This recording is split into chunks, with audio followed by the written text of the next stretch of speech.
Ассаламу алейкум, урматтуу казак боордошторум, урматтуу казак бийлиги.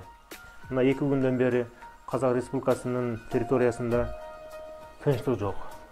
Наразы болгон элдин акциясы бүгүнкү күнгө чейин жүрүп жатат. Бул закон ченемдүү көрүнүш.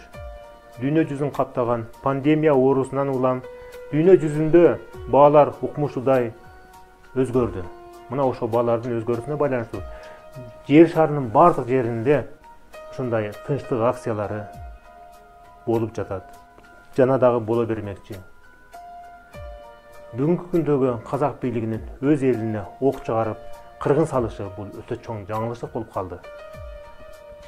Мына ошондуктан азыр эмне керек бизге? Тынчтык керек. Эл менен бийлик бир компромисске келиши керек. Бизди эч качан сырткы күчтөр токтото алган эмес. Тарыхта казак эли өзүнүн тагдырын өзү чечип келген. Урматтуу Казак Республикасынын президенти Токаев Касым-Жомарт Кемелович, сиз тез аранын ичинде өз элиңизге ок атууну токтотуңуз. Кан төгүү менен сиз өзүңүздүн кадыр баркыңызды эч качан сактай албайсыз. Кыргыз казак бир тууган элбиз. Биздин тарыхыбызда биздин элибиздин күчтүү духун кан төгүү жолу менен эч ким сындыра алган эмес, токтото алган эмес, өчүрө алган эмес.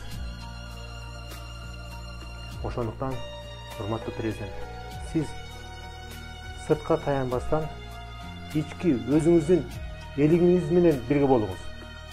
Элиңизге таяныңыз. Элиңизден кечирим сураңыз. Элиңиз менен бирге болуп, кан төгүүнү токтотуңуз. Ок атууну токтотуңуз.